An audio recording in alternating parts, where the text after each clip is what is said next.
What's going on as usual? Today is Wednesday, April 9, 2025. And tariffs, still big news. We're going to start there because there's lots of stuff happening with that. It seems to be a very fluid situation and the markets are responding and bond yields are responding. All sorts of financial things are responding and it's a big deal. And lots of people are trying to make a big deal out of it and probably rightly so. But we should pay attention to it. So we'll look at all of that. For a change is the new bring it home. And so we'll look at Polyev and all the election stuff, PPC, Liberals, and the NDP. I've got an NDP one for today, and I think it's actually pretty funny, so hopefully we'll have time for that. The UK wants to reduce the voting age to 16. Shocking. I'm shocked. They're running the same plan, and the only way it works is if you bring in 16-year-olds who've never experienced life at all or had any responsibilities. They'll vote for communism. Idiots, right? And that's what the government's betting on. And the NDP and the Liberals do this as well.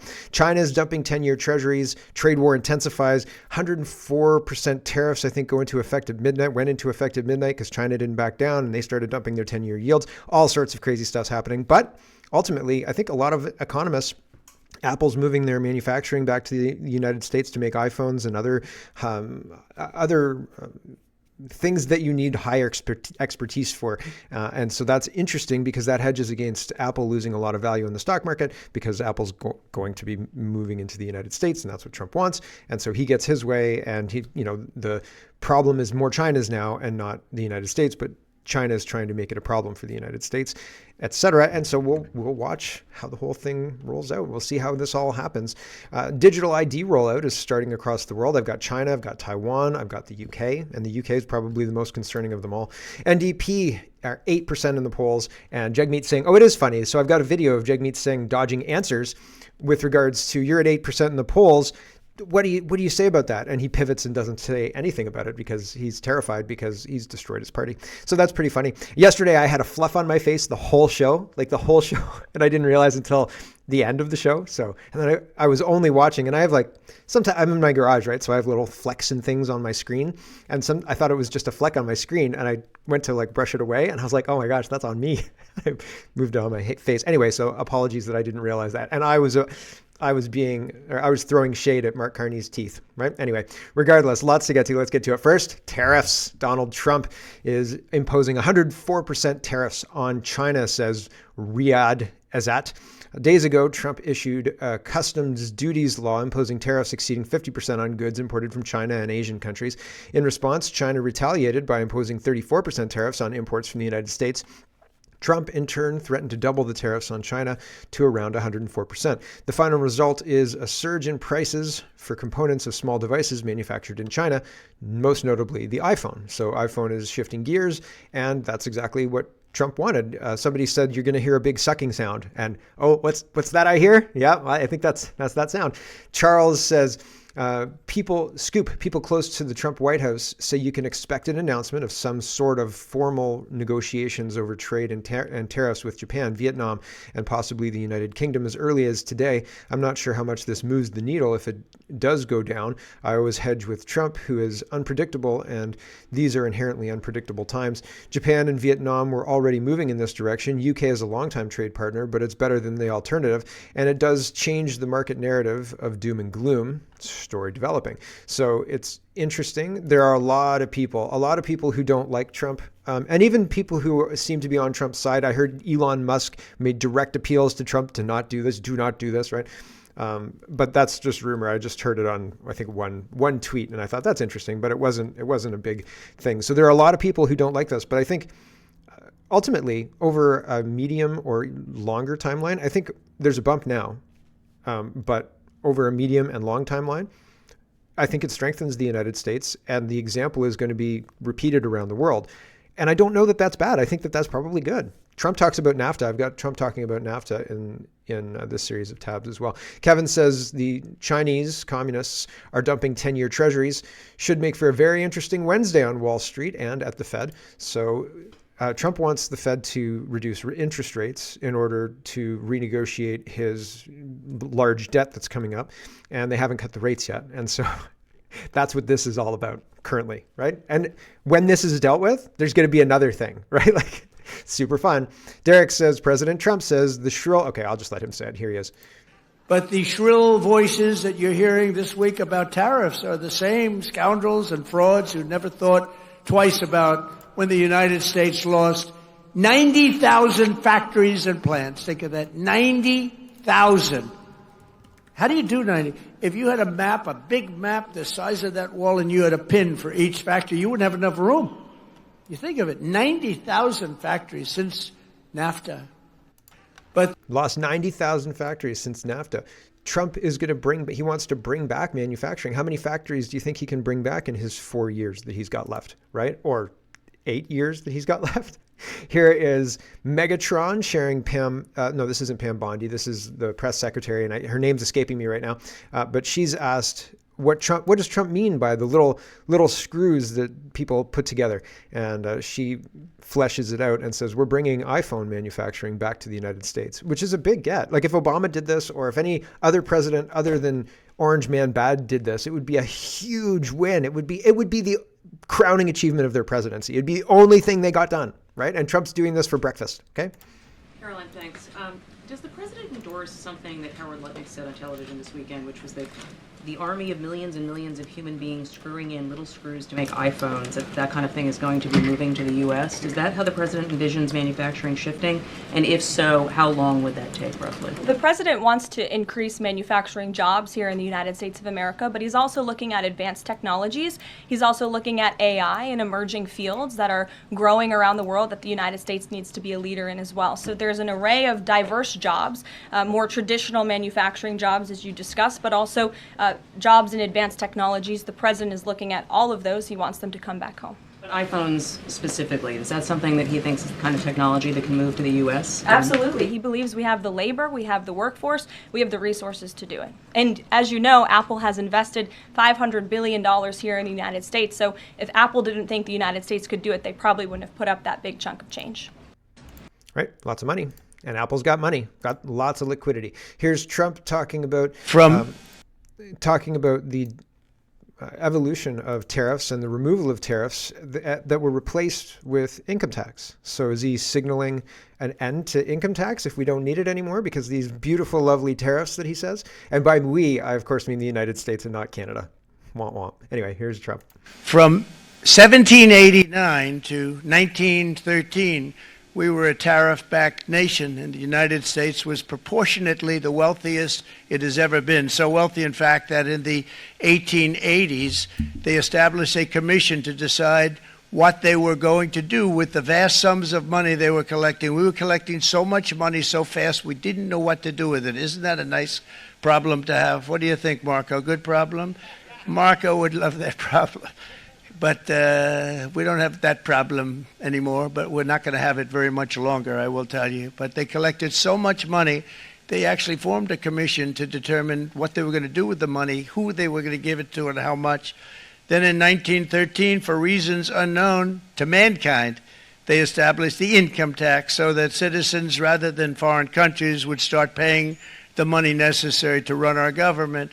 Then in 1929, it all came to a very abrupt end with the Great Depression, and it would have never happened if they had stayed with the tariff policy. It would have been a much different story. They tried to bring back tariffs to save our country, but it was gone. It was gone. It was too late. Nothing could have been done. It took years and years to get out of that depression, far longer than even FDR had that office right over there for a long period of time.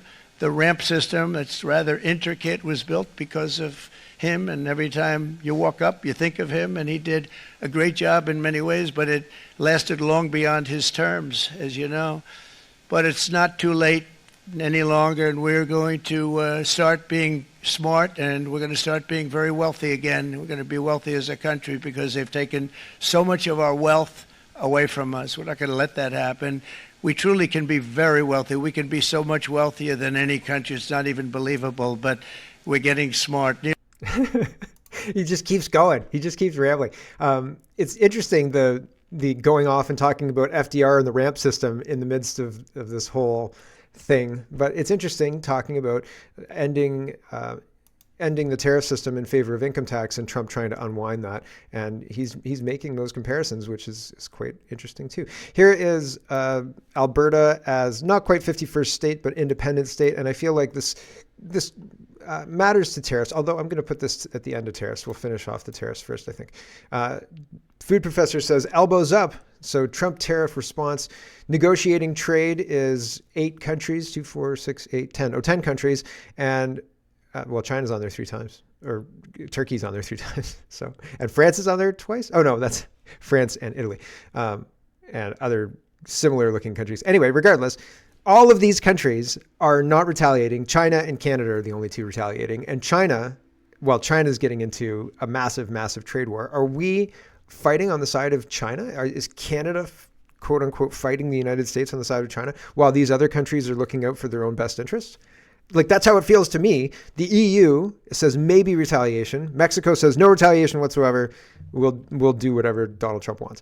And so Canada has retaliated. We had tariffs take effect at midnight. But again, there's not that it doesn't matter, but I think Trump's going to deal with us in May. I think that our time is coming and it hasn't got there yet. We're pending. Okay, here's Gunther, and he says, this is the message to send to China. Again, this is kind of in the tariff area, and this is talking about the Panama Canal. I want to be very clear. China did not build this canal. China does not operate this canal. And China will not weaponize this canal. Together with Panama in the lead, we will keep the canal secure and available for all nations through the deterrent power of the strongest, most effective, and most lethal fighting force in the world. We will do this in partnership with Panama. Together, we will take back the Panama Canal from China's influence. And we will do this along with other capable, like-minded allies and partners. This is what peace through strength looks like. Peace through strength. I've heard that. I actually grew up hearing that, really. And that was kind of the day Alberta... the modus operandi. That was repeated ad nauseum in the late 80s and early 90s, as far as I remember. Anyway, did Reagan say that a lot? Or did George W. Bush say that? Did Clinton say that a lot? Desert Storm, was that something happening during Desert Storm? I remember that phrase, although... I don't know, Mandela effect, could be anything. Keith is tying this into Canada and Alberta, and he's interviewing one of the representatives. He's a lawyer who's representing the Alberta independents, and they've gone down to talk to Trump, et cetera, et cetera. And he's talking to Ezra Levent, and he's making the case that Albertans would be so much richer as independents because you don't have to pay federal tax or part of the United States. Here's his argument. The day Alberta declares independence, the fuel prices for everybody in this province will be cut in half. We'll go from $1.60 a liter to 80 cents a liter. That's enough to get a good number of my fellow Albertans voting on that basis alone, let alone thinking about if you're a police officer, a fireman, nurse, teacher, whatever, making a decent middle-class living of $100,000 a year, where you pay, 35, 40% in federal income tax. All of a sudden, you don't have to pay federal income tax anymore. So instead of having take-home pay of $50,000 or $60,000 a year, your take-home pay jumps up to $80,000 or $90,000 a year. That's the future we're talking about for Alberta. And what I challenge all of these people that say, oh, how can you talk about leaving Canada? This is nonsense. Your fellow Albertans aren't going to come along with you, et cetera, et cetera. Well, we're at 40% in the polls now, without taking the time to fully educate our fellow Albertans. We're taking the time, but without our fellow Albertans fully internalizing the benefits of Alberta independence. The day Alberta becomes independent, we become the country in the world with the highest GDP per capita, right? So, certainly the benefits of Alberta independence are manifold. I would challenge anybody to list off 5 benefits to Albertans of remaining in Canada that would exceed the value of the benefits that I just listed for leaving Canada. The day... Check, mate. Honestly, can you list 5? List 5 in the comments if you can. I don't think I could, off the top of my head. I couldn't list one. I don't think I could list... What's the benefit of Alberta staying in Canada? Like Mark Carney, give me a break. Here is Dan Albus. Let's talk about libs and the conservatives and the election going on. I have a meeting in 15 minutes, so I have to get off the stream in 15 minutes. Hard. It's a hard 15 minutes, so I'll do my best. And then I'll finish the rest of my show after the meeting. But apologies to everybody. It might be a short show today, but let's get as much in as we possibly can. Mark Carney, first we have to talk about tax evasion and using tax havens and Brookfield, things like that. Here's the question. The stumbling answer looks sloppy. The fact that he can't start answering a question without going for 10 or 5 seconds of umming and ahhing looks poor on him, honestly. It does not look intelligent. It doesn't look smart. Here is Mark Carney asking a question. He's prepared for the question. I don't know why he keeps going with his lips. He keeps like closing off his mouth like he's rubbing in lip chap or something like that, but I don't think he's rubbing in lip chap. Here we go. Hi, Mr. Carney. Abigail Beeman, CTV News. On tax havens in relation to Brookfield, you've said that you know how the world works. Should Canadians infer from that you wouldn't condemn the use of tax havens? I very strong. I have a long career in the private sector. I've a longer career in the public sector. What's important is that we have a... When you're in the middle of, if you're a politician and you're in the middle of answering a fairly important question, doing a 1,000-yard stare and not having anything for longer than 2 beats, like sometimes I collect my thoughts, but usually I have a sense of how long I can take before it starts sounding awkward, right? And sometimes I'm not fast enough, but I'm not a politician at this point in time. And so Carney Poilievre will stand there and have responses, and he sounds practiced. It doesn't sound like he's regurgitating talking points, although he often does regurgitate slogans. He sounds like he's prepared, whereas Carney sounds like he is absolutely not prepared at all. Absolutely not. And so the umming, the awing, the taking a long time, he does it with the China stuff too. They ask him about China and why does China like you so much? And he ums and ahs for like 10 seconds. It's crazy. Here's the rest of this answer, but it's not very good. A effective tax system, and that every company follows the rules of those tax to not just the letter but the spirit of those regulations, and we need to continue to refine our tax system to ensure that companies are paying their fair share of tax. Do you endorse tax havens for companies? Well, people need to follow the tax rules. It's like it's a yes or no question, man. You could say yes or no. And he said, no, it's okay. We don't really care about tax havens. It's cool because the letter of the law and the intention of the law is to, let us do that. Here's Mark Carney. Why do you think China likes you so much? Here we go. It's ridiculous. This is a bridge too far. Somebody should notice that this is a problem and tighten this up. If he has a team at all worth their salt, somebody's saying, sir, you can't do that. Here's footage. It's like showing an NHL player that they didn't hold the blue line or something like that, right? Like, you can't do that and stay an NHL player. You can't do that, Mr. Prime Minister. Like, this is bad. From my understanding, some of the campaign was pushing positive narratives about you. Why do you think that China, the PRC, seems to like you? Why are they praising you? I have absolutely no idea, and I have absolutely no idea, and I think well, I'll leave it at that. No, that's not a satisfactory answer.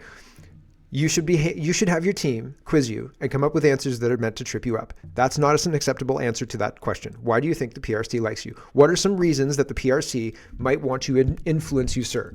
Right? And you better have some this and this and this, and here's what we're doing to counter it. Like, holy smoke. I don't know.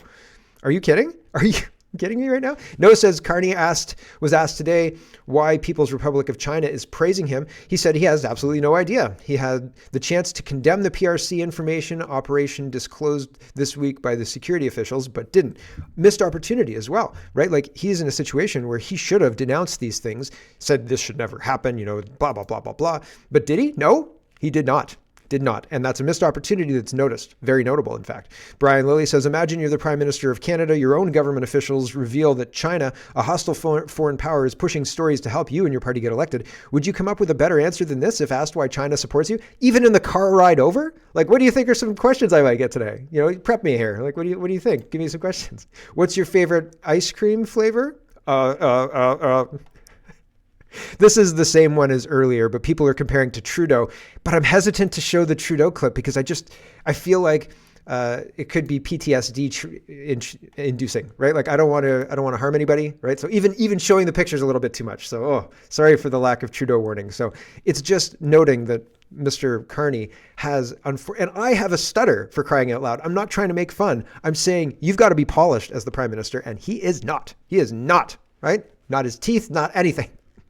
Juno News says Mark Carney pledges to commit $25 billion to scaling up prefabricated and modular housing. Do you want prefabricated and modular housing in Canada? I absolutely don't, because they're going to be made and imported from China. He says that he's at a prefab factory here and he's got people standing behind him. But like, $25 billion for this. No thanks. Keith says we don't have $25 billion. Carney is going to put us into an inflation spiral. Life will become even more unaffordable, not robbing our kids and grandchildren of their future. Maybe. Here is Mark Carney talking about $25 billion for modular homes. Here, you like your trailer park, kids? Good thing we don't have tornadoes so much. Prefabricated and modular housing are the future. They can drive down time to completion by up to 50%. They can reduce costs by up to 20%, emissions by over 20% compared to traditional construction methods. And Canada should be the world leader in this new industry. And as you can see here, we're already well positioned to do so. And that's why my government will provide $25 billion, I'll repeat, $25 billion in financing to scale the industry up massively, to create high-paying jobs, high-skilled jobs up and down the supply chain in prefabricated and modular housing factories like this one. I think the whole model is that they receive the build from China and they put it together on site. Like they're the liaison between the material. They get the finished prefab home. They're not making prefab homes. They just receive it. And then they go out and they dig the foundation and they pour the foundation and they put the prefab home up and they're like, ooh, construction. But that's what I think their model is. And he's selling something that is very different. And also, he has some financial conflicts of interest. Shocking. I know, you're shocked. I'm shocked. Here's Ryan. He says, you know what company likes modular homes? Brookfield. I wonder if they'll be expanding their portfolio into Canada. To include Canada. Yes, Brookfield, this is Grok, I think. Yes, Brookfield has actively invested in modular housing and related sectors. In June 21, Brookfield Business Partners, the flagship listed business service and industrial company of Brookfield Asset Management, acquired Modular Group, a leading provider of modular services and infrastructure in Europe and Asia Pacific, for approximately $5 billion. Modular offers modular workspaces and homes across 25 countries, operating under various brands such as Algerco and Elliott. So there you go. We've got Mr. Carney pushing $25 billion for Brookfield, who has these assets ready to go. Shocking, from when Mark Carney himself was the chair, right? Vesper says, wait, what? Brookfield spent $5 billion to buy a company that specializes in modular construction called Modular Group in 2021 when Mark Carney was vice chair at Brookfield? Say it ain't so, but here's the link if you want to check it out. So that's crazy town. I mean, I'm not surprised at all, right? You shouldn't be surprised either. This is what the government does. We just know about it now. Andy Lee says, good business to be in. Imagine if you had stock options and control over creating affordable housing policies. Brookfield bags $1.6 billion for part of U.S. mobile home portfolio. Brookfield has sold nearly 80 mobile home parks across the U.S. for $1.6 billion amid rising investor interest in manufactured housing. So, man, what a great business if you can get it. You know, becoming the prime minister and forcing the government to do things that would make your company rich. Wow. How do I sign up for that? Ziad says Jerry Butts, right there. One of Justin Trudeau's former most senior advisors is always within arm's reach of Mr. Carney.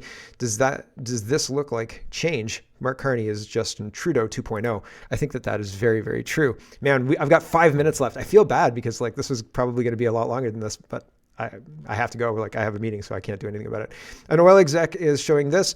Vasi Kapoulis is taking down the Liberals, and she asks, if you would export our LNG and was told there was no business case, why should Canadians believe a Liberal government will do something different? How is the rest of Canada supposed to believe you?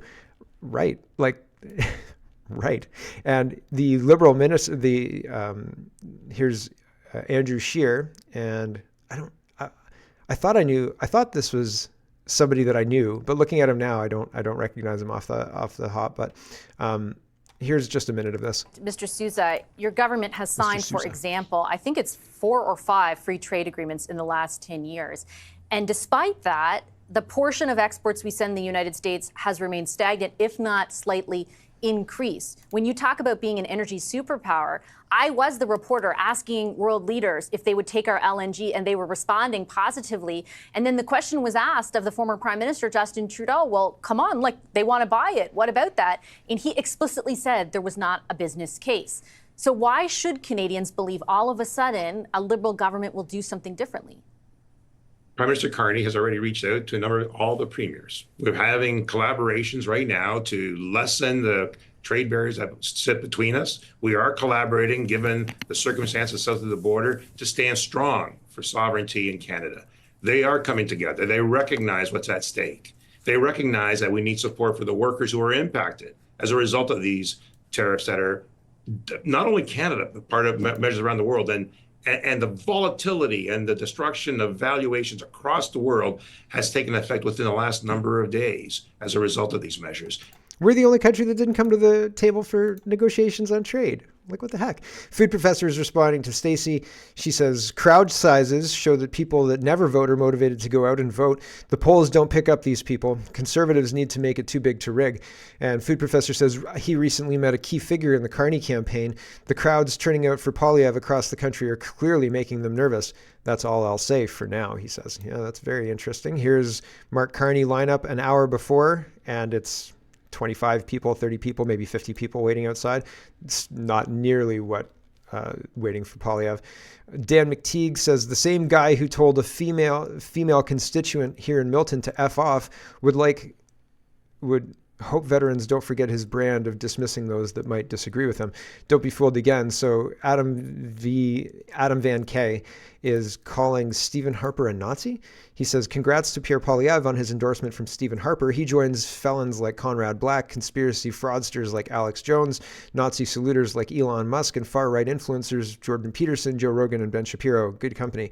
So everybody's kind of giving him shit about this because it's the most ridiculous thing. But Ben Mulrooney says, there's a picture of Mark Carney with a sex trafficker on the internet. It has never occurred to me to ever bring it up on my show or online because it's beneath me. Adam, this is beneath you. Why is asking Mark Carney about the pictures with a sex trafficker beneath Ben Mulrooney? Why do you think that is? I think that that's a strange thing to say is beneath you. Like, really, really strange thing. Eva Chipik is responding to this as well, to the Adam Von K thing. And she says, this is a real post from an elected official in Canada. For a party that claims to be kind and inclusive, they do a good job of demeaning people and pushing them aside. What they fail to understand is that rhetoric doesn't just attack a few individuals. It insults and alienates the millions who listen to and follow them. No wonder the public is losing trust over this nonsense and demanding change. Thankfully for Canada, they're running out of people to cancel, shame, and suppress. The question remains, just how long will they stoop, or how low will they stoop before they finally sink? And yeah, so pretty crazy stuff. The NDP, I'm going to show you this, and then I have to get off the stream and finish the show a little bit later.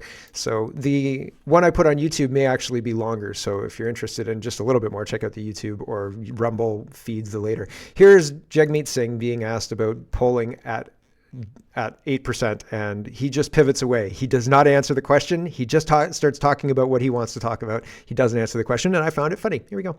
Good morning, Mr. Singh. I just wanted to get your reaction to new Nanos research polling that shows that the NDP has just 8% support and is now at a 25-year low in terms of support for the federal party. Well, this is an important election, and campaigns matter. So I want you to know, in this election, the choice is really important. That we've got all this uncertainty from Donald Trump and his attacks on workers, attacks on people. See, she didn't ask about Donald Trump, right? Like she's asking, hey, your entire party's imploding and the Greens might overtake you. So what's up with that? And he says, Donald Trump is the problem. Donald Trump, it's Donald Trump.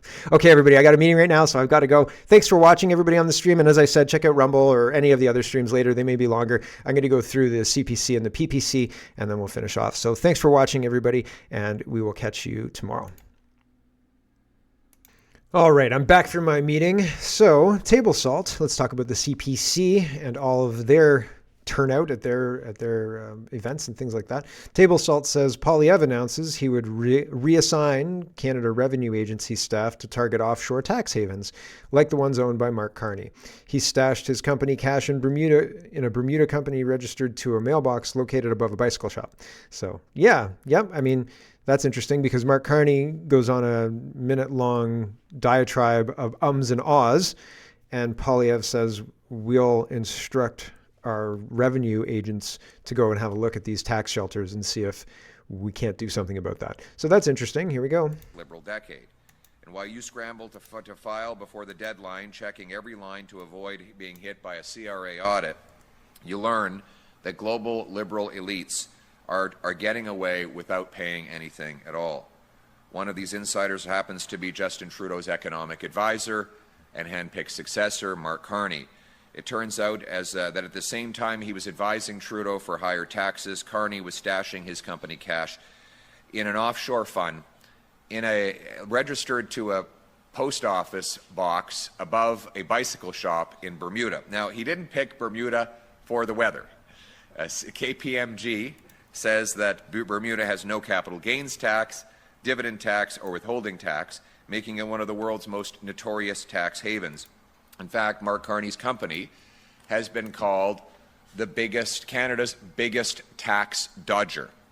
Well, while you're double-checking your tax return to avoid a penalty, Carney and his global elite liberal friends dodge theirs, and then they make the government raise taxes on these people behind me to pay the difference. Last year alone, the Liberals, with Carney advising them, wrote off $5 billion in corporate taxes, including $1 billion for just 5 companies. Meanwhile, the CRA was busy harassing small businesses and charities, forcing them to rifle through old receipts from 6 years earlier, charging fees and fines and endless accounting and lawyer fees falling on the backs of businesses. Solutions to close loopholes that allow tax havens to be a source of evading taxes for the well-connected and the global elite. I'll also direct CRA to reapportion the use of its staff. We're going to have fewer auditors going after charities and small businesses and more going after international tax evaders. There you go. So there's a difference between the Liberals and the Conservatives, I suppose. Pierre Poilievre says new 3 strikes. Your outlaw will lock up offenders for 10 years without parole, bail, or house arrest after the 3rd serious conviction. We will stop the crime for a change. Bring home safe streets for a change. So this for a change thing is the new Conservative bring it home. And there you go. They're trying it out and they're seeing how it's working. And, well, do you like it? I don't know. It's okay. Pierre Poilievre continues. The Durham Regional Police Association is endorsing our Conservative plan to stop the crime for a change. People know we can't risk the 4th Liberal term of catch and release chaos. We will lock up career criminals, secure borders, treat addictions, and stand with our police officers for a change. The Durham Police Association, or Durham Regional Police Association, is proud to endorse the Conservative Party of Canada and Pierre Poilievre in the upcoming federal election. The DRPA represent the sworn and civilian members who serve the residents of Durham Region and Ontario each and every day. Yep, interesting. We'll see a lot of police. I think that the Toronto Police can endorse the Conservatives as well, talking about the increasing crime under the Liberals and the negative impact of the Liberal policies. So it's not surprising to see that more police services are endorsing the Liberals. It's interesting that the PPC doesn't get endorsements. It is. I mean, it's interesting that they also have Stronach, who's a big benefactor, maybe a big donor, big business. So that's very interesting too. But just paying attention, right? Like endorsements are a good way to put parties like the PPC on the radar of places like union shops and things like that. Although again, the union shop, but like Tool and Die, all that stuff.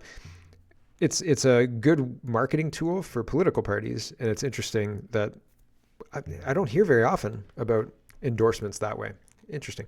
Larissa says, this is what momentum feels like. Tuesday evening, and 2,000 people in Sault Ste. Marie came out to hear Pierre Poilievre talk about his plan for Canada. For perspective, less than that went to Mark Carney's rally in Toronto on Friday night. So yeah, that's interesting, right? That's a metric that the polls can't quite catch, but it indicates very, very popular support. Honestly, really does. Here is Bruce, and he says, every expert and politician who claimed safe supply would save lives needs to resign or be fired. Pierre Poilievre was right. May 8th, 2024. Only the Conservative Party of Canada has been fighting back against taxpayer-funded safe supply. I think the People's Party has policies that would attack this as well. Here is, well, this is just speech in the House of Commons when when Fergus was Speaker. So we won't play it, but same kind of thing. And the Conservative Party has put a lot of effort into highlighting the drug issue. So credit where it's due. They've done whole documentaries on it and the whole shebang. So it's very interesting. Here is rally size. So where Mark Carney gets a couple hundred people on a Friday night in Toronto, Pierre Poilievre's getting 15,000 people, and he's bragging about it. And he says, we haven't had a political rally that big in Canada in years. He has a back and forth with the reporter, and they're having a lot of fun. She says, I want to ask you if size matters. And so obviously talking about crowd size, but here we go. Poilievre, Laura Stone, Globe and Mail. I want to ask about... How did you like our rally last night? Well, I wanted to ask about your rallies. Thank you. And whether size matters. I actually want to know about your rallies and what your strategy is and who you're talking to. Because you bring up things like woke mob, Century Initiative, bulldozing the CBC, I'm exaggerating, but getting rid of CBC HQ. At what point are you just talking in an echo chamber to people who already feel that way, or do you feel like these are broadening the tent of support to Liberal or undecided voters to get them on board with your campaign? I think it's pretty broad. I think how many people do you think we had last night?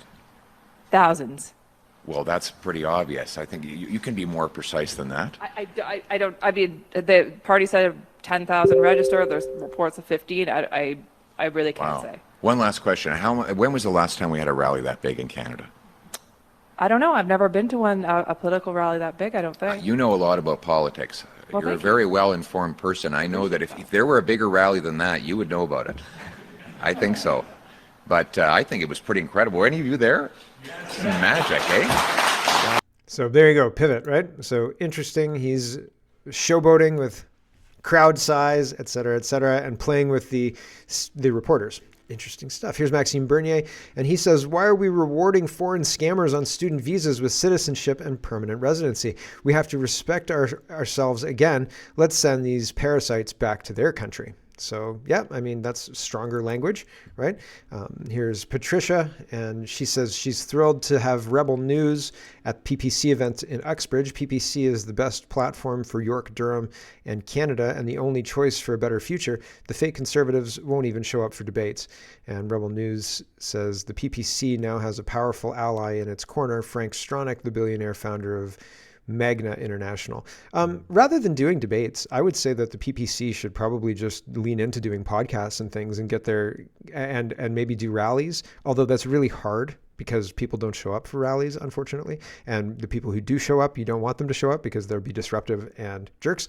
But if you do things that people can access online, it may be better, maybe a good idea. Although I guess it didn't work for me, right? So, oh well. But it is what it is. And then we've already talked about Jagmeet Singh. Here's Julius. He says, what does it say about democracy in Canada when one city has more seats in parliament than each province and confederation except Ontario and Quebec? The U.S. structured their seats to neutralize the numeric bias of big states, but Canada's Senate is structured to reinforce it. Canada was structured as a colonial project in which the Laurentian elites are master and the rest of us are cattle to be milked, with no meaningful voice in the laws by which we must live. This isn't what a functioning democracy looks like, or a republic, or anything that anybody with an actual stake in how this whole thing goes gets a participation, gets to participate. We don't at all. Tom Quiggin says, the GTA and Hamilton area hold 60 federal seats. Toronto has 25, Durham has 6, Halton has 4, Peel has 10, York has 10, Hamilton has 5. There are 51 seats in Alberta and Saskatchewan combined.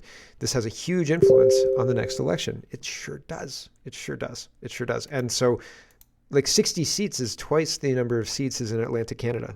And Alberta's got what, 35 seats? Something like that. And Atlantic Canada has 35 seats or something like that. So Atlantic Canada nullifies Alberta because they always vote Liberal and Alberta always votes Conservative-ish, right?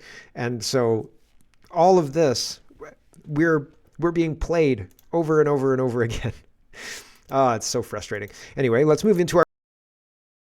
Hello, everyone. Thanks very much for watching. This is just a short version of a longer show. If you'd like to get the whole show, you can go over to CanadaPoly.com and sign up for a subscription. Just look in the drop-down tab for Shop and Donate and look for subscriptions, and you'll get immediate access to the full show. Love to see you. Thanks for watching, everybody. Have a wonderful, wonderful